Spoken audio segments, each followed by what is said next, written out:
Hey everyone, welcome to the very first Drunken Zombies podcast. Are you ready for Daily dose of zombie awesomeness. That's right. I'm Adrian. And I'm Julia, and I am so stoked to take all of you guys on a thrilling journey filled with brains. and blood. Oh yeah, and some seriously spooky stories. Each day we will be bringing a new zombie story all wrapped up in a Fun. spooky vibe. Oh yeah. All about Masterful. the storytelling here. Get ready to be on the edge of your seats, craving more with each episode. Absolutely. And don't forget to rate and follow the show so you don't miss out on your daily zombie fix. All right, so let's sink our teeth into today's story. Undead Island. Undead Island Quarantine. It all starts with FBI Special Deputy Eliot Vance. This guy is known for tackling the bizarre Unexplained. and always coming out on top. Eliot definitely has a reputation for staring into the abyss. But in this case, the abyss is staring right back. And it's hung. Oh, it is. His mission. Investigate a missing persons case at a super creepy psychiatric facility on Ossuary Island. Even the name, Ossuary Island. Sends chills down my spine. Yeah, from the moment Eliot sets foot on that island, the story really nails that unsettling atmosphere. There's an eerie silence A dense fog. that clings to everything, and the staff are just a little Too friendly. too friendly. It's Yeah. like stepping into a horror movie. Yeah. Even the boat ride over is creepy.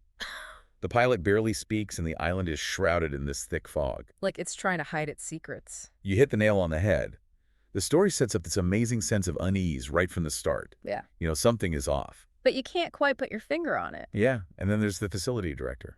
Seems pleasant enough on the surface. But something about him just feels off. Eliot asks about the missing person, but the director is so evasive, his answers just raise more questions. That's what makes this story so clever. It plays with your expectations. You initially perceive the director as harmless. Even welcoming. But there are these subtle hints, these little moments of unease that make you question his true intentions. Exactly.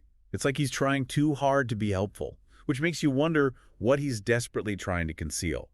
Then things get even weirder when Eliot starts picking up whispers from the locals. About strange shadows lurking at night. And patients vanishing without a trace, At this point, even Eliot's skepticism starts to waver. as he realizes that something truly sinister is happening on Ossuary Island. What's fascinating here is how the story captures Eliot's growing sense of unease.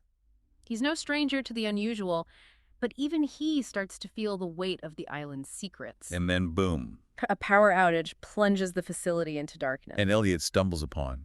The quarantine zone. It's a scene straight out of a nightmare. Patients thrashing in their restraints, their eyes hollow and devoid of humanity, their moans echoing through the darkness. This is where the story shifts gears and goes full-on zombie horror. It's not just about the visuals, though.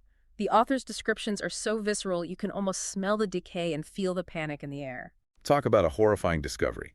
It's a classic zombie trope, but the way it's described here is incredibly effective. It truly immerses you in the terror of that moment. Things quickly go from bad to worse as Eliot's investigation hits one roadblock.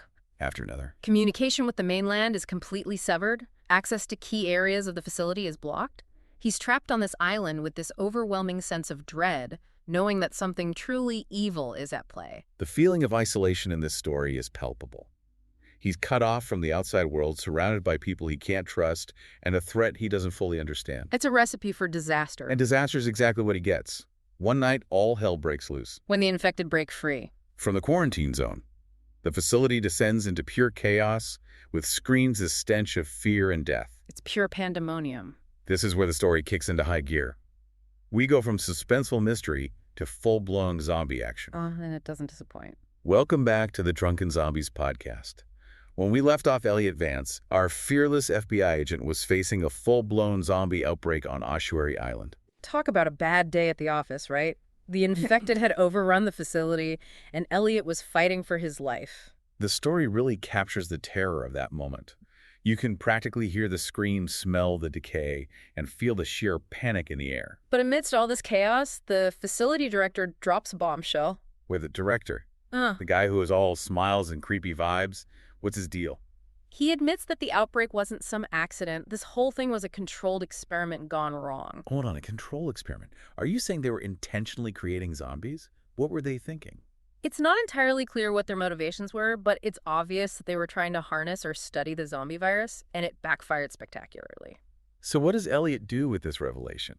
I mean, the guy's trapped on an island with a zombie horde, no communication, and a director who's just confessed to unleashing a viral nightmare. Faced with this apocalyptic situation, Eliot decides to take action. He's going to try to contain the outbreak, restore communication with the mainland, and rally any survivors he can find. This guy's one determined FBI agent, but it sounds like he's facing some impossible odds. That's putting it mildly.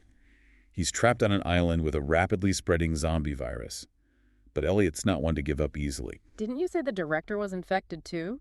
Yes, and his confession is followed by his own horrifying transformation. He becomes just another monster in the horde.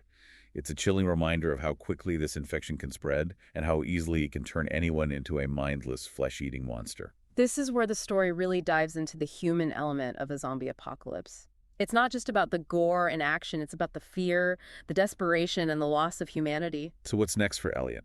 Does he manage to get off that island?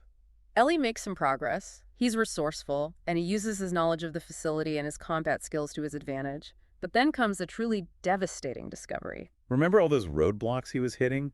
The severed communications, the blocked access? Well, there's a reason for that. Okay, I'm on the edge of my seat. Tell me more. Eliot discovers that the infection isn't just spread through bites or scratches. It's waterborne. Whoa, that changes everything. No wonder the director was so desperate to keep things contained.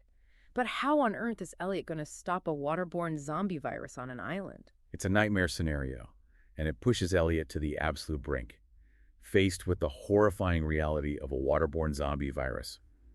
Eliot makes a decision that is as audacious as it is terrifying. He decides to set the entire facility ablaze. Hold on, set the entire facility on fire? Isn't that a little extreme even for a zombie apocalypse? Extreme, yes, but also potentially the only way to stop the spread of the infection. This virus is waterborne.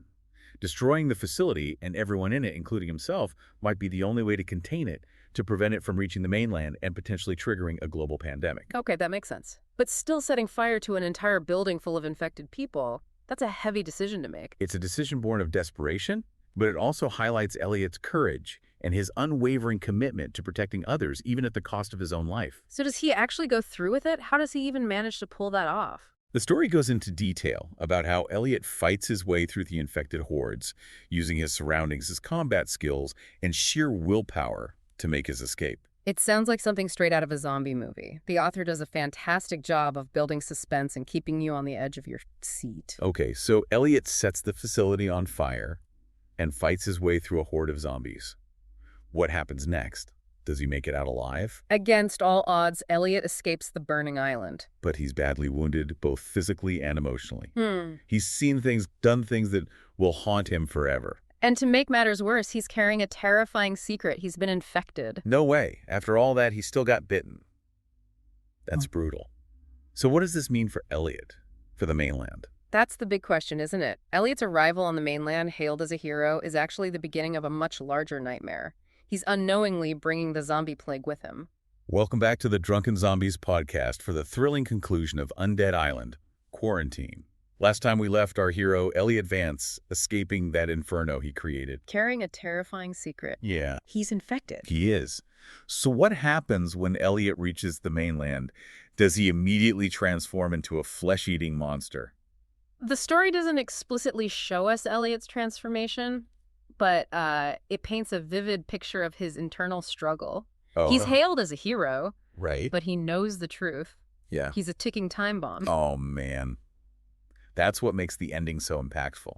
It's not just about the physical threat of the virus. It's about the psychological torment Eliot endures. He knows he's a danger to everyone around him, right? But he's also physically and emotionally exhausted from his ordeal. That's rough. It's a classic horror trope. The monster hiding in plain sight. But what really elevates this story is that it forces us to consider the moral implications. What would you do if you were in Eliot's position? Would you sacrifice yourself to protect others? Or would you try to find a cure, even if it meant risking the lives of everyone around you? That's a question with no easy answers. And it's what makes Undead Island, Quarantine, such a thought-provoking story. It's not just mindless zombie action. It's a story that explores the human condition in the face of unimaginable terror.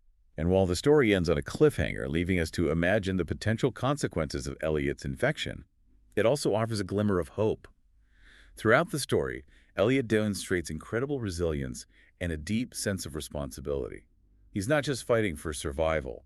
He's fighting to protect humanity. That makes me wonder, could his determination be the key to stopping the outbreak? Could his experience on the island hold the key to finding a cure? It's certainly a possibility. After all, Eliot is now uniquely equipped to understand the virus and its effects. Right. He's seen its devastating power firsthand. Yeah. And he's personally experienced its insidious nature. Perhaps his sacrifice wasn't in vain. Maybe, just maybe, he can use his knowledge to find a way to stop the spread of the virus. And save humanity from a gruesome fate. While we may never know what fate awaits Eliot in the mainland, the story leaves us with a lot to think about.